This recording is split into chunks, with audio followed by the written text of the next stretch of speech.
perlindungan Allah. Orang yang duduk dalam lindungan yang maha tinggi dan bermalam dalam naungan yang maha kuasa akan berkata kepada Tuhan, tempat perlindunganku dan kubu pertahananku, Allahku yang kupercayai. Sungguh dialah yang akan melepaskan engkau dari jerat penangkap burung, dari penyakit sampar yang busuk. Dengan kepaknya ia akan menudungi engkau, di bawah sayapnya engkau akan berlindung. Kesetiaannya ialah perisai dan pagar tembok. Engkau tak usah takut terhadap kedahsyatan malam, terhadap panah yang terbang di waktu siang, terhadap penyakit sampar yang berjalan di dalam gelap, terhadap penyakit menular yang mengamuk di waktu petang.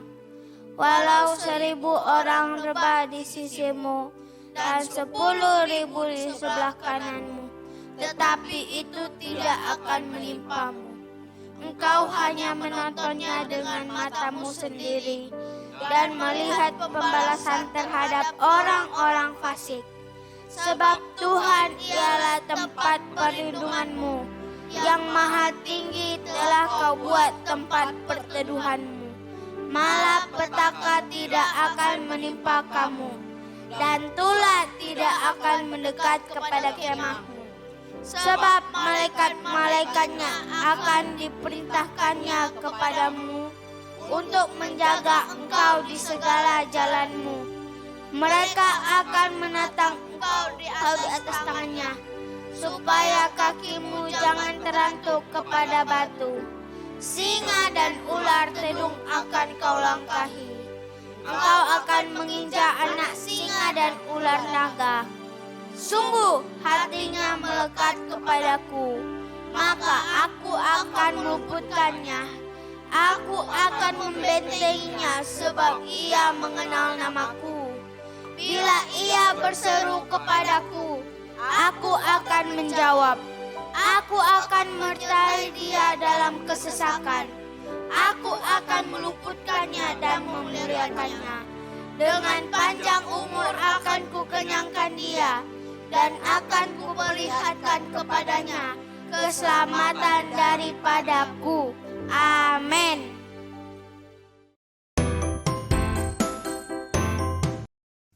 Shalom adik-adik. Apa kabarnya ya kakak hari ini ya? Luar biasa. Luar biasa dong, banget Kak pastinya. Mazda. Yuk adik-adik sebelum mulai ibadah bangkit berdiri dulu ya adik-adik. Terus Kak Mazda gak boleh ngapain sih kalau mau Gak ibadah? boleh lagi makan, terus gak boleh lagi tiduran. Gak boleh lagi makan dan gak boleh tiduran ya adik-adik. Yuk kita lipat tangan, tutup matanya, kita mau berdoa. Terima kasih Tuhan Yesus buat hari ini Tuhan. Tuhan Yesus udah beri kami kesehatan Tuhan. Sebentar kami akan ibadah, berkati ibadah kami dari awal, pertengahan hingga akhir. Terima kasih Tuhan Yesus, haleluya, amin.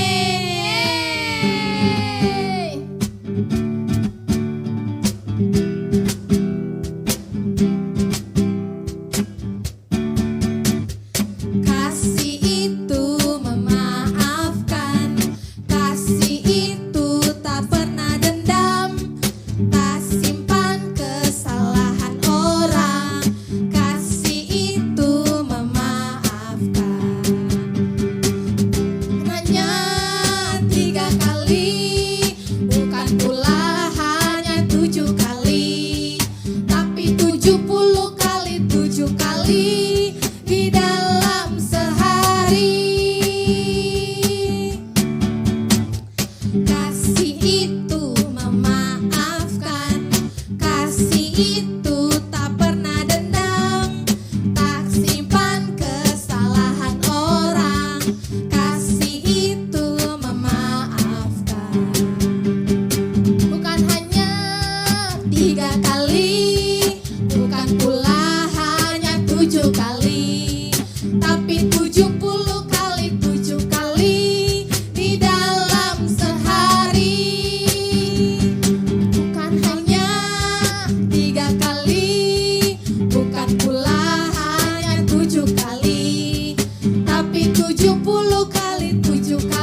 Jesus, Kak. Semangat ya.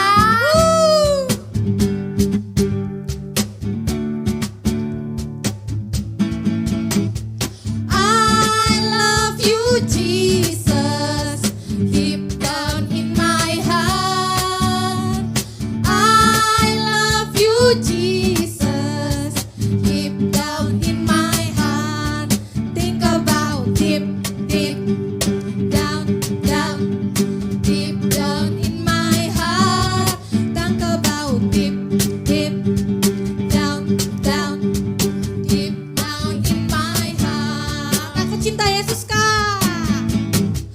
Aku cinta Yesus lebih dalam di hatiku. Aku cinta Yesus lebih dalam di hatiku. Cintaku lebih dalam di hatiku. Cintaku lebih dalam di hatiku, lebih dalam di hatiku, lebih dalam di hatiku. Haleluya. Haleluya, masih semangat adik-adik? Masih semangat ya. Semangat dong ya. Yuk kita lipat tangannya. Boleh duduk kembali adik-adik. Sebentar kita akan memulai pujian penyembahan kita. Bapakku datang menyembahmu di sini. Ku percayakan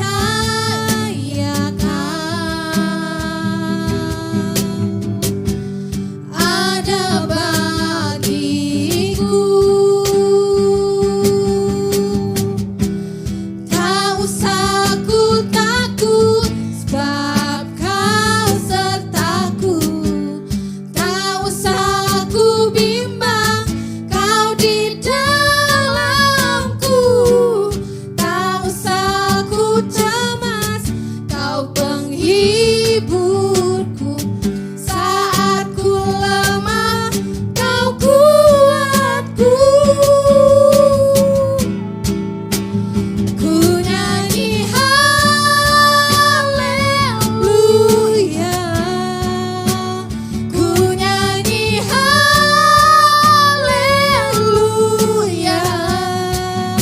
Sungguh kau hebat, ajaib perkasa perbuatanmu.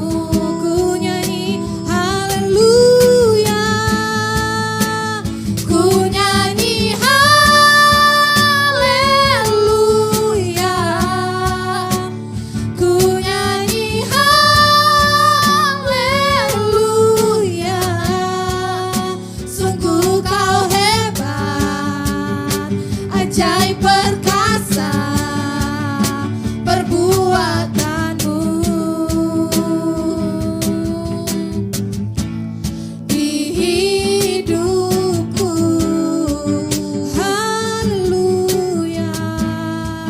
Terima kasih Tuhan, haleluya, haleluya, haleluya.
Shalom teman-teman Bella.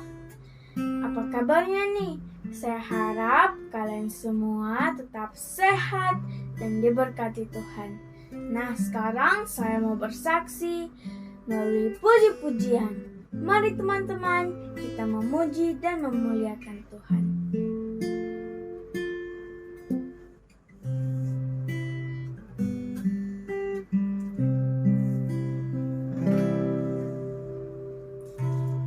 Lord bless you and keep you, make His face shine upon you and be gracious to you. Lord turn His face toward you and give you peace.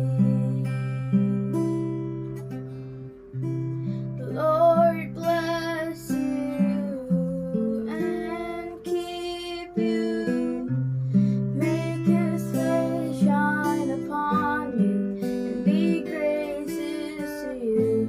Lord turn His face toward you and give you peace.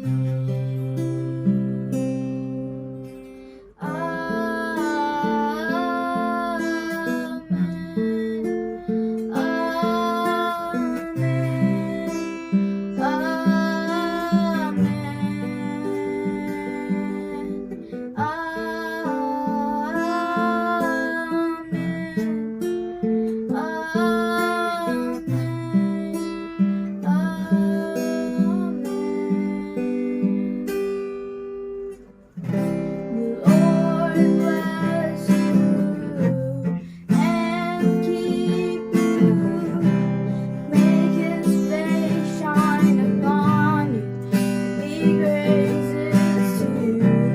Lord turn His face toward you and give His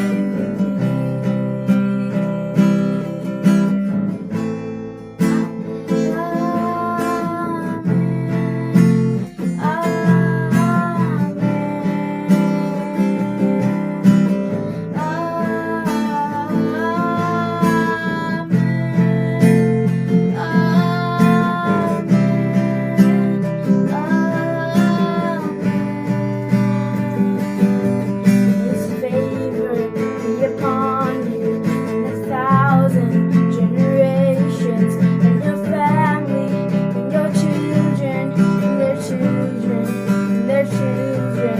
May His favor be upon you and 1,000 generations, and your family, and your children, and their children, and their children. May His presence go before you, behind you, beside you, all around you, within you. He's with you, He's with you in the morning, in the evening, at your coming, your going, your weeping, your rejoicing.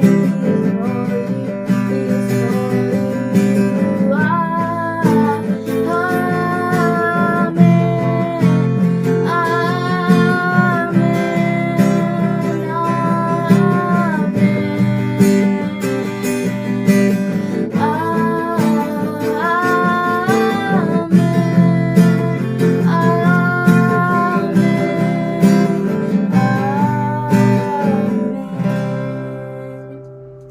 Tuhan Yesus memberkati kita semua.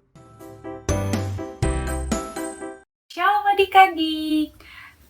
Kita akan mendengarkan firman Tuhan, tapi sebelum itu kita berdoa dulu ya. Yuk, lipat tangannya, tutup matanya, kita berdoa. Tuhan Yesus yang baik, terima kasih Tuhan buat segala kasih-Mu, buat segala penyertaan-Mu pada hari ini. Tuhan, kami sudah memuji dan memuliakan nama-Mu. Kini saatnya kami akan mendengarkan firman-Mu Tuhan. Ya Roh Kudus, bekerjalah sebebas-bebasnya Bapa. Kiranya Tuhan, Engkau yang memberkati Tuhan. Berkenan kami mendengarkan firman-Mu dengan baik. Terima kasih Bapa, dalam nama Tuhan Yesus. Haleluya. Amin. Nah, adik-adik, kita sudah memperingati kematian Tuhan Yesus. Lalu pada hari yang ketiga Tuhan Yesus bangkit.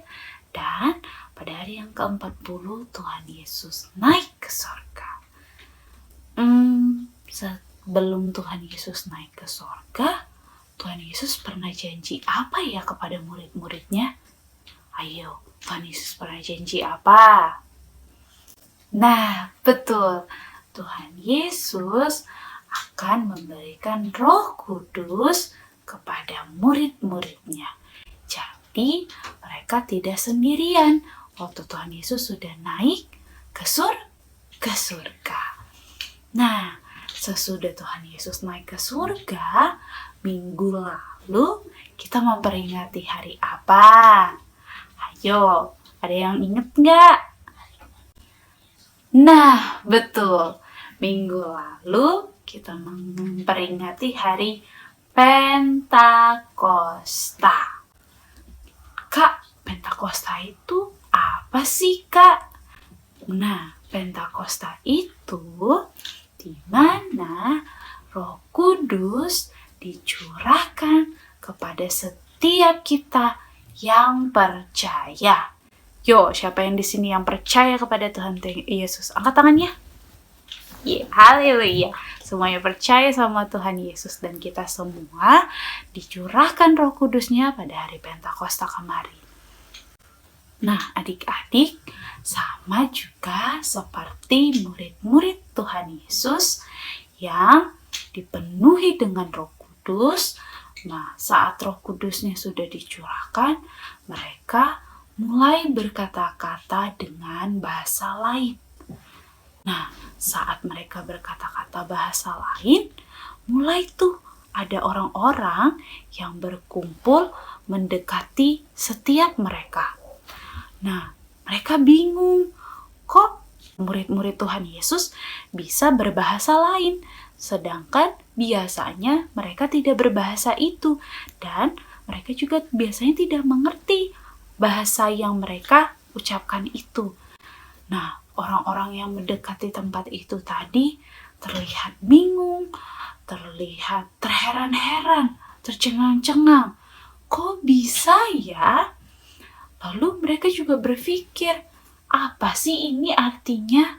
Tetapi ada juga yang menyindir kalau murid-murid Tuhan Yesus itu sedang mabuk karena anggur manis. Nah, setelah itu, saat mereka berkata-kata seperti itu, orang-orang yang mau mendekati tempat itu tadi, lalu Petrus berdiri karena dia mendengar ada yang berkata kalau murid-murid Tuhan Yesus sedang mabuk. Nah, Petrus mulai berkata seperti ini. Hai orang-orang Yahudi dan orang yang tinggal di Yerusalem, mereka ini tidak mabuk. Kalau mereka itu tidak minum anggur, karena ini baru jam 9 pagi. Jadi kalau masih jam 9 pagi itu nggak mungkin mereka sudah minum-minum yang anggur. Tidak mungkin mereka itu mabuk. Nah, tetapi Petrus berkata lagi kepada mereka. Tetapi itulah yang difirmankan Allah dengan perantara Nabi Yoel. Akan terjadi pada hari-hari terakhir, demikianlah firman Allah bahwa Aku akan mencurahkan Rohku ke atas semua manusia. Maka anak-anakmu laki-laki dan perempuan akan bernubuat, dan teruna-terunamu akan mendapat penglihatan, dan orang-orangmu yang tua akan mendapat mimpi. Nah, adik-adik, dari setiap kita yang sudah dicurahkan Roh Kudusnya, yang sudah dipenuhi dengan Roh Kudus, sudah mendapat kuasa dari Tuhan Yesus, kita akan menjadi saksinya Tuhan. Gimana ya Kak jadi saksinya Tuhan? Ayo gimana? Iya betul. Contohnya di sekolah, terus di tempat bermain, di keluarga, kita bisa menjadi saksinya Tuhan Yesus. Bisa dari menolong mama papa, menolong teman-teman, atau berbuat hal-hal yang baik lagi. Nah, adik-adik, jadi kita sebagai generasi Yeremia harus menyelesaikan amanat agung agar bangsa-bangsa diselamatkan. Mulai dari hal-hal yang kecil, Tuhan akan pakai kita juga dengan hal-hal yang besar. Nah, adik-adik, jangan lupa walaupun kita sudah dicurahkan Roh Kudus, kita memiliki kuasa, kita juga harus tetap berdoa, baca Alkitab, memuji dan menyembah Tuhan Yesus. Nah, oke adik-adik, kita akan berdoa, lipat tangannya, tutup matanya, kita berdoa. Tuhan Yesus, terima kasih kami boleh sudah mendengarkan firman-Mu Bapa. Tuhan, terima kasih bahwa Engkau sudah mencurahkan Roh Kudus-Mu Tuhan atas setiap kami. Pakai kami Tuhan dengan secara luar biasanya Bapa, menjadi saksi-saksi-Mu Tuhan di manapun kami berada. Terima kasih Yesus, terima kasih Bapa. Dalam nama Tuhan Yesus, haleluya, amin. Shalom adik-adik semua, kenalin aku Kak Feli dari Kakak Sekolah Minggu GB Cililitan. Kali ini aku mau ngajarin adik-adik gimana sih caranya membuat bunga hias dari sedotan plastik. Yuk ikutin. Bahan-bahannya yaitu yang pertama lem tembak, yang kedua kawat, yang ketiga gunting, dan yang keempat sedotan. Pertama, siapkan sedotan berwarna ungu dan kawat dengan ukuran panjang sesuai dengan panjang sedotan. Setelah itu, masukkan kawat ke dalam sedotan. Berikutnya, gunting permukaan bawah sedotan dengan menggunakan gunting. Jangan sampai putus ya. Gunting permukaan bawah sedotan sampai ke ujung sedotan ya, seperti yang ada di gambar berikut. Berikutnya, siapkan sedotan berwarna hijau. Lalu lipat menjadi 2 dan rekatkan menggunakan lem tembak. Di sini, adik-adik harus hati-hati ya. Harus ada pengawasan orang tua. Setelah itu, tempelkan sedotan berwarna ungu yang sudah digunting tadi ke sedotan yang berwarna hijau, hingga berbentuk seperti ini.